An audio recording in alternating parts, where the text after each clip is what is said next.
Kansas once had bustling towns that then disappeared almost after a single decision. This video will take you through the 10 most abandoned cities in Kansas, where even the most resilient communities sometimes cannot withstand harsh historical turning points. From a false alarm issued by the authorities that sent one city into decline, to a civil conflict that caused another city to collapse after just 5 days of rule. After watching, you will look at the map of Kansas from a different angle because it contains strange blank spaces, and behind each blank space is a dream that people once believed would live on forever. Number 10. Octagon City, the anti-slavery vegetarian dream. In 1856, the vegetarian Kansas Immigration Company planted this community in Kansas with a bundle of convictions that felt radical for the frontier.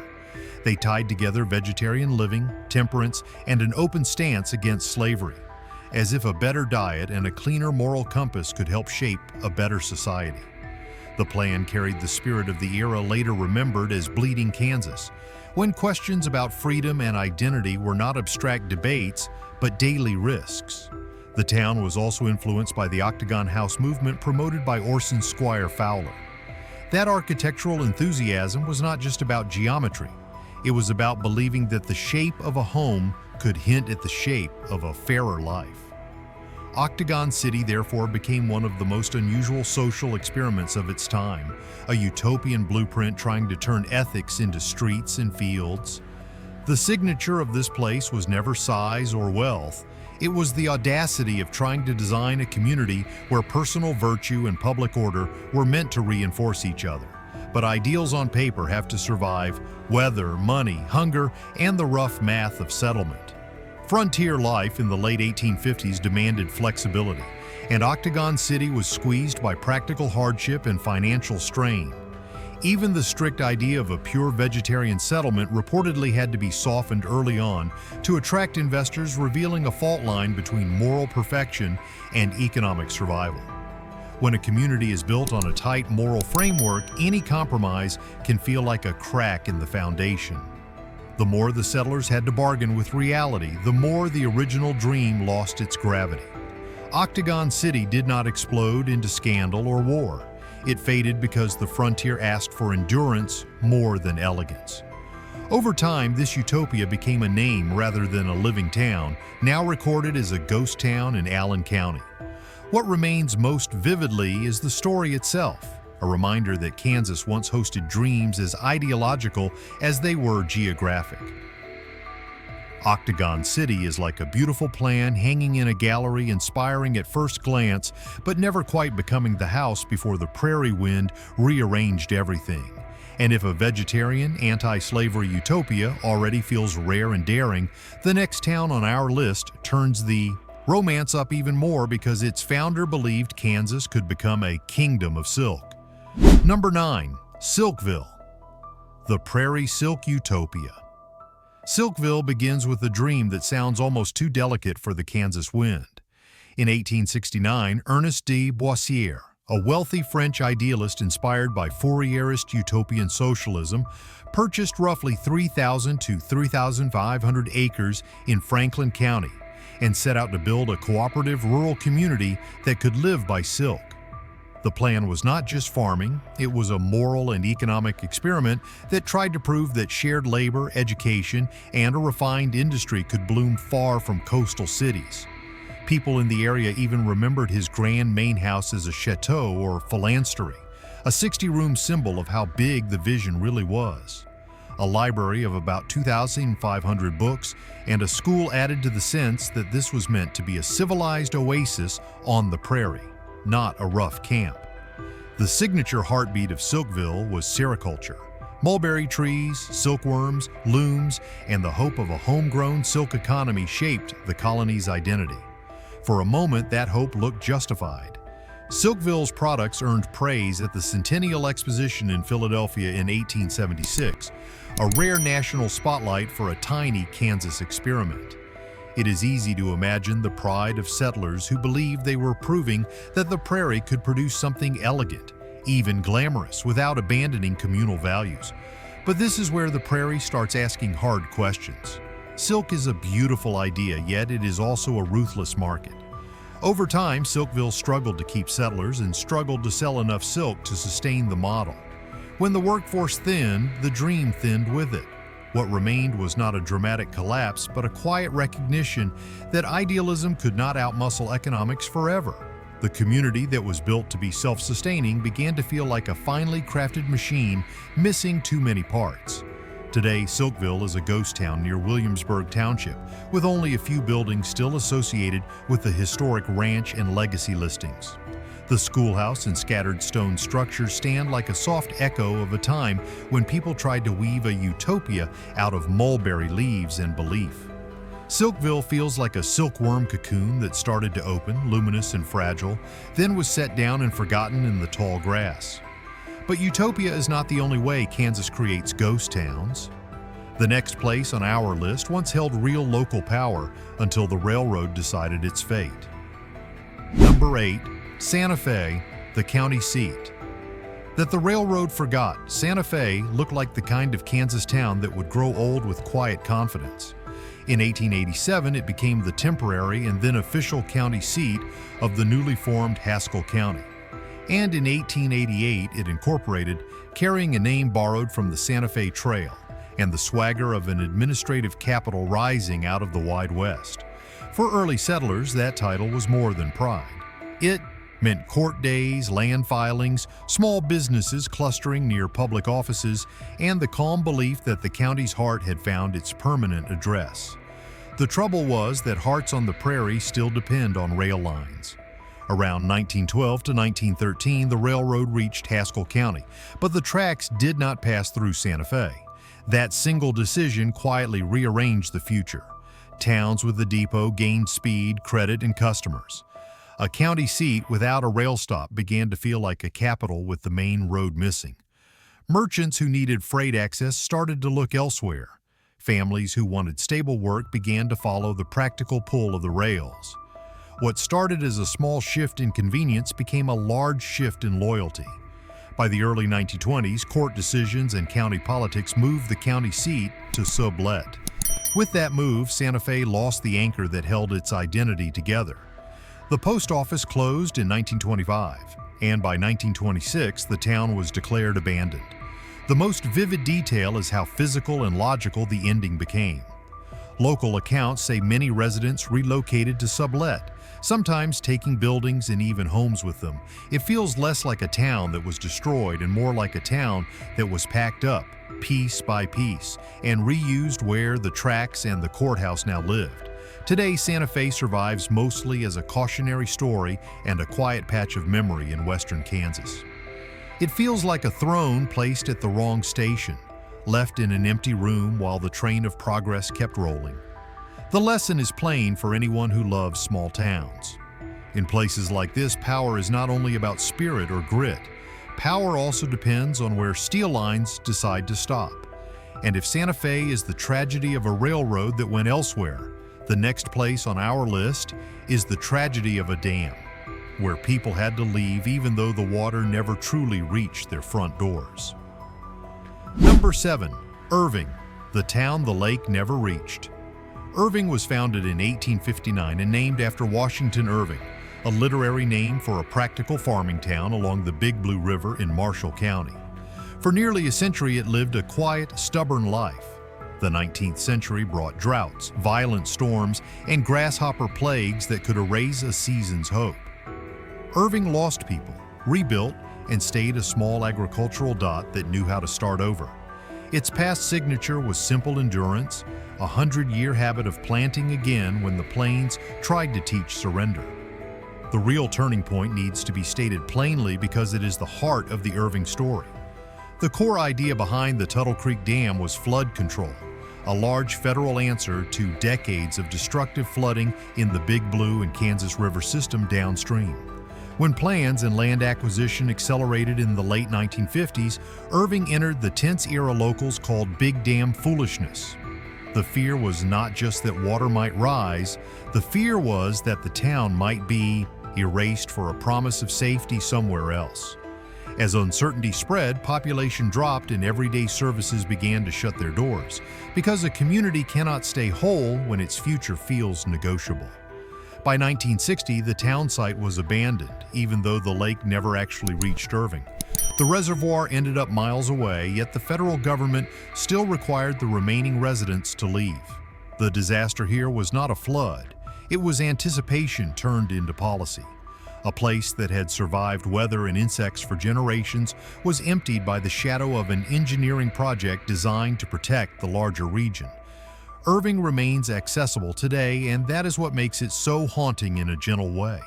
The old street grid and building foundations are still visible in the earth. A stone marker stands where the post office once did, and nearby a mailbox and notebook invite visitors to sign their names. The gesture is modest, but powerful. It turns a vanished town into a living memory, one visitor at a time. Irving feels like a ship ordered to evacuate before a storm, only to watch the storm change course and leave an empty harbor behind. But at least its streets remain to prove it once breathed. The next town on our list is different again, where nature is slowly reclaiming a massive factory that went cold long ago. Number 6. LeHunt, the forest-wrapped cement. Ruins, LeHunt is one of those Kansas names that sounds gentle until you realize the town was born from limestone, smoke, and payroll. In the early 1900s, the United Kansas Portland Cement Company bought land a few miles northwest of Independence, built a major plant, and created LeHunt as the company town designed to serve it. The community grew around that single industrial heartbeat, with homes, a school, and everyday services shaped by the factory's needs. This was not a town that happened to get a plant. This was a plant that summoned a town into existence. That is the anchor of LeHunt's past, and it explains why the place once felt like a proud industrial island in a largely rural region. For a brief window, that promise looked solid. A company town offers a simple bargain. The plant provides work and rhythm, and the town provides loyalty and labor. Families could imagine stability because the economic story had one clear spine. The signature of LeHunt's early identity was this tight, almost engineered belonging, where community life and industrial life were braided together so closely that it was hard to tell where one ended and the other began. But the signature strength of a company town is also its hidden weakness. When the cement venture stumbled, there was no second engine waiting to take over. Financial troubles deepened, and by January 1914, the company filed for bankruptcy. The plant changed owners through several deals before the operation finally went quiet for good. The ending became painfully physical. Equipment was sold, and many homes were moved elsewhere, as if the town itself were being dismantled for reuse. Without that central employer, LeHunt did not merely lose jobs. It lost its reason to be a dot on the map. Today, LeHunt is a ghost town, and the scene carries its own eerie beauty. The ruins of the cement plant still sit in woodland along the eastern shore of Elk City Lake. The long abandoned smokestack rises above the tree line like a monument to work that will never return.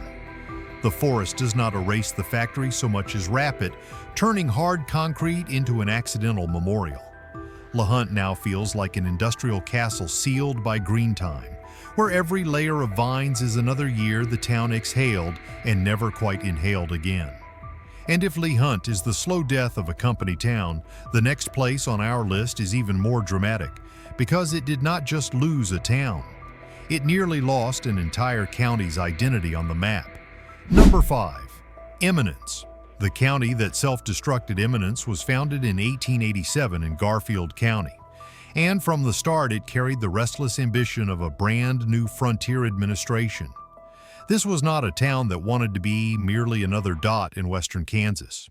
It wanted the courthouse, the paperwork, the traffic of lawyers and merchants, and the steady prestige that came with being county seat.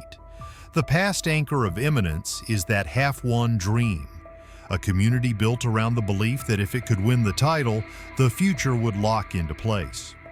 That belief immediately collided with Ravenna. The county seat fight became the story people remembered, debated, and passed down in local records.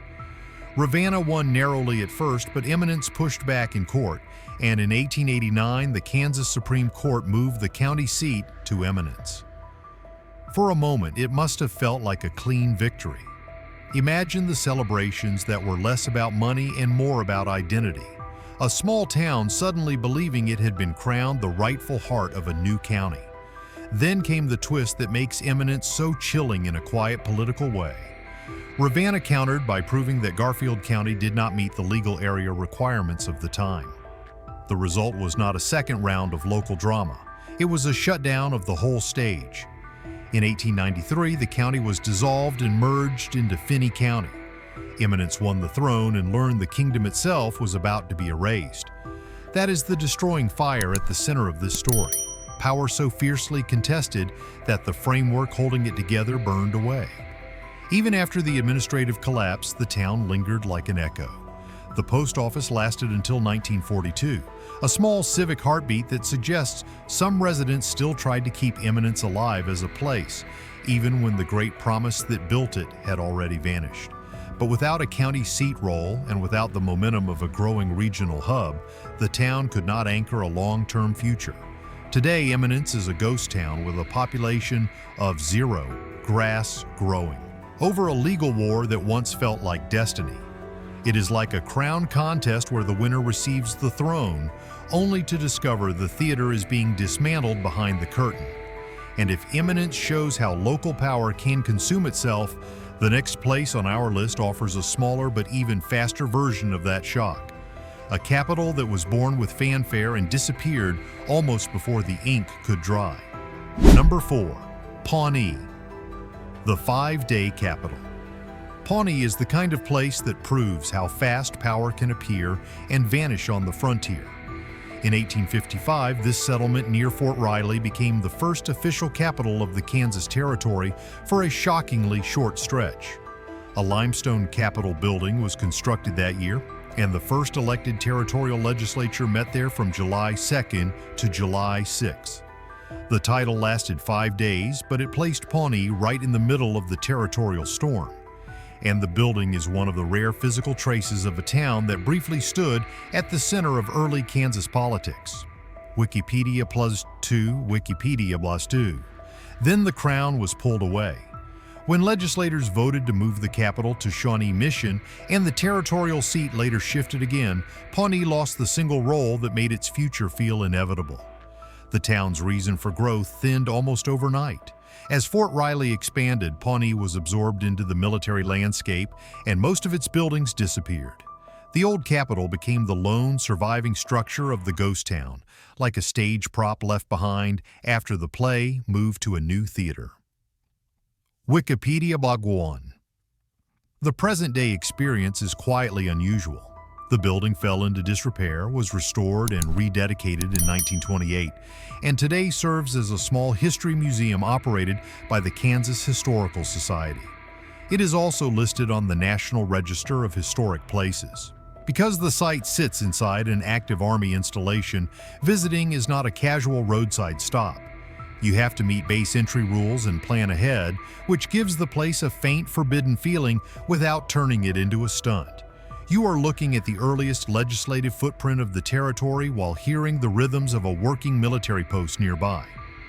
Wikipedia +1 Pawnee is a short chapter with a long shadow, a crown that lasted less than a work week. It feels like a draft of American history kept inside a military file, small in footprint but heavy with symbolism. And if Pawnee is a tale of power turning to mist, number 1 is much harsher. A modern town erased from everyday life by something even less visible than economic decline. Number 3. Treece, the toxic town. That America let go, Treece was never supposed to be a warning label. It was supposed to be a paycheck. Sitting in the tri-state mining district at the far southeast edge of Kansas, Treece rose on lead and zinc and carried the pride of a region that helped supply materials America relied on for wiring, construction, and industrial growth. In its busiest decades, Treece felt like a true working-class boomtown, The mines did not just create jobs, they created routines, little local businesses, school memories, and the quiet dignity of people who believed they were building something useful for the country. The past anchor of Treece is that industrial belonging, a town that once looked like proof that hard work could carve a future out of stubborn ground. That history matters because Treece did not fade the way earlier towns on this list did. It did not lose a railroad stop, it did not lose a county title. It lost safety. The same mining legacy that once promised stability left widespread lead contamination. Over time, Treece became one of Kansas's most troubling environmental stories. The questions inside the town changed shape. Families were not only asking whether there would be jobs next year, they were asking whether the soil under a yard swing, a garden, or a front porch was safe at all. A place built on the promise of the earth began to feel betrayed by it. Then the turning point became federal policy. Congress authorized an EPA buyout in 2009. Residents began applying in 2010, weighing money against memory in a decision that no hometown should have to make. Relocation accelerated in the years that followed. By 2012, Treece was nearly emptied and many structures were demolished as part of the retreat and cleanup. The 2010 census still recorded 138 people, but the numbers in the heart of daily life drained quickly through the 2010s. The signature of Treece became a brutal contradiction. A town built to extract value from the ground could no longer offer safe ground to stand on.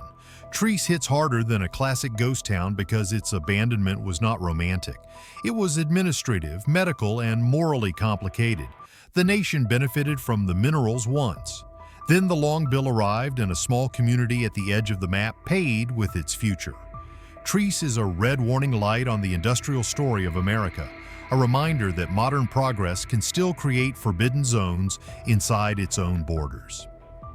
Number 2. Terra, the tiny cattle gate. Terra does not look like the kind of place that would ever matter on a map. It began in 1867 as a practical shipping point for sand and clay on the Kansas Prairie, and by 1878 it had a post office that kept the town connected to the outside world until 1913. The population was always small, often around 15 to 20 people, and perhaps peaking near 75, but the place still wore the quiet outfit of a real frontier stop. Even the name carries a simple charm, taken from the reddish clay in the nearby hills, the same earth that likely made the early shipping business possible. Then comes the twist that makes Terra more than a footnote. For a stretch of years, Terra and its neighbor Brookville reportedly shipped more cattle than any other station between Kansas City and Denver from 1886 to 1912. For a town you could stroll across in minutes, that fact lands like a small miracle. In those years, Terra was a tiny gate on a cattle highway, a place where the prairie briefly turned loud and busy. You can imagine the short season of momentum, rail cars waiting, ranchers watching the numbers, local businesses enjoying the kind of bustle that makes a place feel invincible. But small gates only stay open as long as the road keeps choosing them. As the local economic rhythm slowed and businesses began to fade, Terra lost the everyday reasons that keep people rooted. The post office closing in 1913 reads like the moment the town realized the flow of people and goods had shifted elsewhere. With fewer shipments, fewer customers, and no larger industry to replace the rail traffic, the settlement did not crash in one dramatic night. It simply thinned out until the silence became the main resident. Today, Terra is treated as a ghost town with a population of 0. What remains is mostly memory, open grazing land, and the story of a railroad depot that was moved for display, like a museum label for a life that used to be real. Terra is beautiful in the way quiet places often are, but it also carries the price tag of distance and vanished services. And if a town this small can disappear when transportation patterns turn, the next place on our list shows how an entire cultural community can fade when the railroad passes by, but never truly stops. Number 1. Gnadenau, the vanished faith village. Gnadenau was never meant to be loud. It was meant to be faithful. In 1874, a small group of German-speaking Mennonites from Crimea arrived in Kansas after Russia ended their exemption from military service. They built a village shaped by peace and shared discipline. The name Gnadenau means Meadow of Grace, framing the prairie as a shelter for conscience. For a brief time, that shelter held. This community had a religious identity that felt distinct even within the wider Mennonite world. Life here favored modest work, mutual help, and the belief that distance from conflict could protect the soul. You can picture a settlement that did not measure itself by size or noise, but by the quiet strength of people who wanted their daily lives to match their convictions. Then the railroad changed the equation. In 1879, the line was built to the north and Hillsboro rose along the tracks. The new town offered what every rural family eventually has to weigh: easier access to markets, more jobs, and a stronger link to the rest of Kansas. The departure from Gnadenau did not arrive as a single dramatic moment. It was a chain of practical choices. A family moved closer to the station. A shopkeeper went where the customers were. A Sunday visit became a weekly habit, and a weekly habit became a new address. Week by week, the Meadow of Grace grew quieter as the railroad pulled the community toward a different center of life. Gnadenau did not lose its spirit in a scandal or a catastrophe. It lost its gravity. When a community is built on faith and mutual support, geography can be as decisive as theology. The railroad did not need to break Gnadenau, it only had to invite people to a more convenient life a few miles away. Today, no buildings remain. The place is marked instead by a memorial and a cemetery, quiet witnesses that say this was once a home, not a legend. Standing there, Gnadenau feels like a Bible opened on the grass and caught by the wind. The pages are still here, but the room where the book once lived has vanished. It is a gentle haunting, less about fear and more about the ache of remembering a community that chose peace, then followed the rails toward survival. Kansas is not only farms and highways. It is also a map of places that once burned bright and then went quiet for very different reasons. Some were pulled off the stage when the railroad chose a different stop. Some tried to build a better society through utopian faith or diet and learned that ideals still have to pay rent. Some survived a century of harsh weather only to be emptied by the fear and politics of a dam. Some fought so hard for county power that the county itself cracked, and one modern town was abandoned because the ground beneath daily life no longer felt safe. In Kansas, isolation can feel like freedom, but it can also feel like a golden cage. If you had to choose one place on this list to live for a year, which would you pick and why?